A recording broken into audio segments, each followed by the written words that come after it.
birthday's here, and we have Cyrus Reed to talk about water here in Texas with us. Yeah, Cyrus is the conservation director with Sierra Club and holds a Ph.D. in geography from the University of Texas at Austin.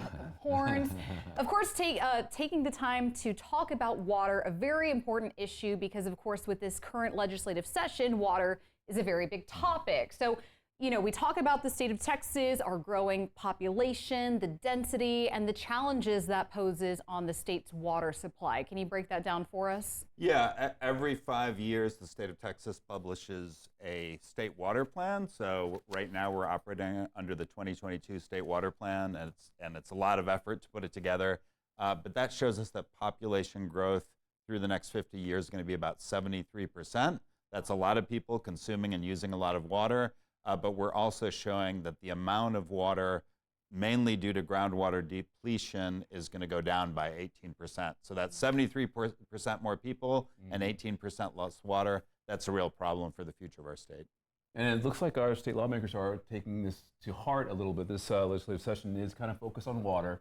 A lot of bills going through. Many bills. Let's talk about one you said earlier affects a lot of people because they're going to have to vote on it, HJR 7. HJR 7, that is a bill that will require the state of Texas to set aside $1 billion every single year for many years into the future to take care of our water infrastructure issues. And so we expect that bill to pass at some point. It's kind of going through the process.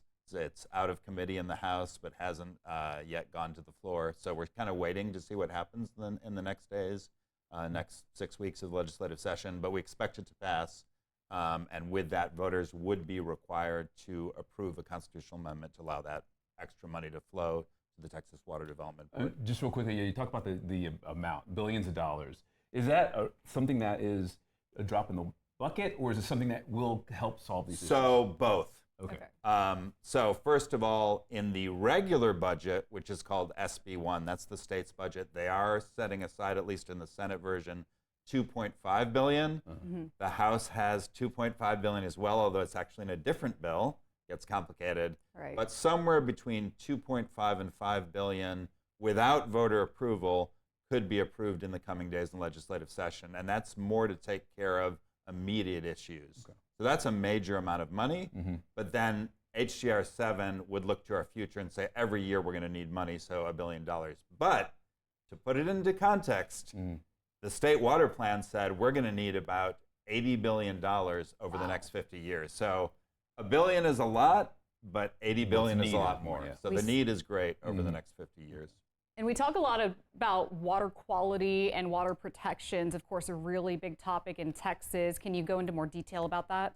Yes, so we, as an environmental organization, a conservation organization, of course we need water for our industry, for our people, for agriculture. At the same time, we need to make sure we need to make sure that the quality of water is good and that there are enough flows into our rivers, bays, and estuaries. We recreate on them, but also the species that live there require that amount of flow. So it's a real careful balancing act. We've been promoting one particular bill that has a hearing actually this week in the House, HB 3728 by Morales Shaw, to make sure that we have good water quality standards, specifically for salinity in our bays and estuaries, because one of our water supply strategies is desalinating marine water, which is going to be important. There's one application that's already been approved, but there's a lot of concern about the discharge of very saline brine solution back into the bays and estuaries that can then affect those. So we need the water, but we want to make sure at the same time we're protecting water quality. It's good quality. It's good quality. Real quickly, less than 30 seconds, if you can talk to us about what Texans can do, all of us together, a joint effort to help conserve water and help the situation we're in. So last session, we did give some money to the Texas Water Development Board to do a water awareness campaign.